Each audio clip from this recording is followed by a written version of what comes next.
Okay, I admit it, I love chocolate. In fact, I hope there will be chocolate in heaven. That's maybe partly because I was brought up in the United Kingdom, where it's often comfort food in a country where the weather is remarkably dismal. In any case, sweet-toothed Brits are the chocoholics of Europe. Last year, the average Brit devoured almost 25 pounds of chocolate, more than double the 12 pounds per capita consumption in the USA.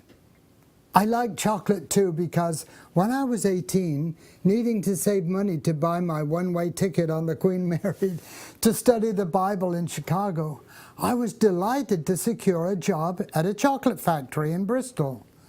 No, it wasn't Willy Wonka's. It was Fry's Chocolate Factory. Now, Fry's was established in Bristol in the 18th century when Joseph Fry, a Quaker, made his own chocolate, which he was advertising as early as 1756.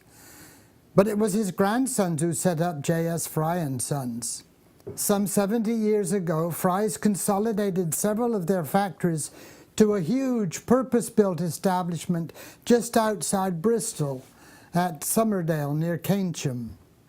Actually, in 1919, J.S. Fry and Sons had merged with Cadbury's. But Fry's was a Bristol name, and they kept using that title. Alas, the factory was closed in 2011, production being moved to a factory in Poland, if you please.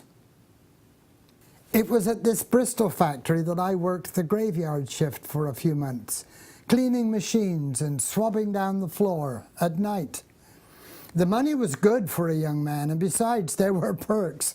I was permitted to take home bags of broken and defective chocolate bars. This meant I had friends all over the place, in addition to having as much chocolate as I could sensibly eat. I said sensibly.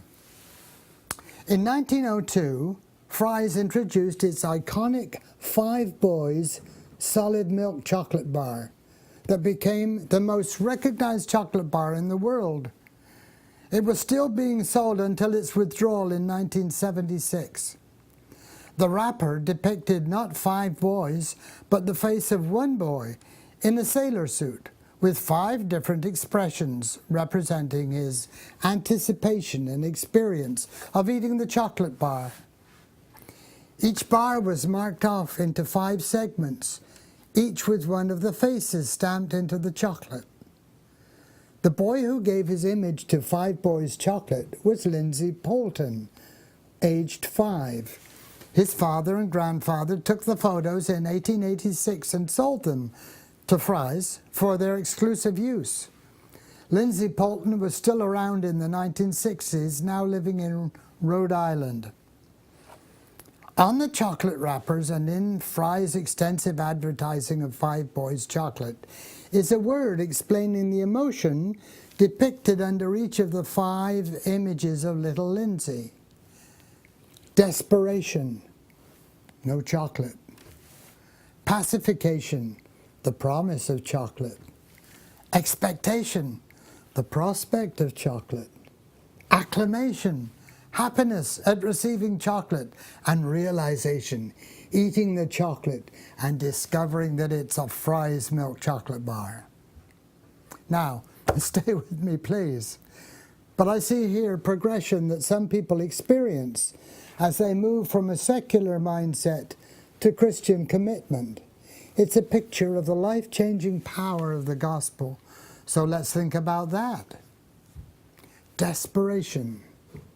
The mass of men lead lives of quiet desperation, wrote Henry David Thoreau. Often people battle with inexpressible, deep inner struggles. Blaise Pascal, the French Christian philosopher, had expressed a similar idea 2 centuries earlier. There's a God-shaped vacuum in the heart of every man, which cannot be filled by any created thing, but only by God the Creator, made known through Jesus Christ. Desperation. Pacification. The light begins to dawn. We begin to discover that there is a way to know peace with God through faith in Jesus Christ, who gave his life for us on the cross, so that we might have eternal life. pacification, expectation. What a wonderful experience it would be to know that God has forgiven our failures, that we can get to know Jesus as a friend rather than a judge. Expectation. Acclamation. The moment we move from an I am the master of my fate, I am the captain of my soul position, to welcoming Jesus by faith to become captain of our life, by accepting God's gift of grace. Acclamation. Realization. Embarking upon the Christian life, growing in love for God, in integrity and maturity, contributing to the church life, doing good works as acts of worship, and sharing the good news of the gospel with others. Realization. They say that the proof of the pudding is in the eating. The pictures and captions of Fry's 5 Boys made the same point. You have to eat the chocolate to enjoy it. Similarly, one can know a lot about the Bible and Christianity, but it's not until we personally trust Jesus the Messiah to grant us forgiveness and the abundant life that we enter into the full enjoyment of life on earth and the promise of heaven. Chocolate, anyone? And thank you for tuning in once again to Village Church Connections.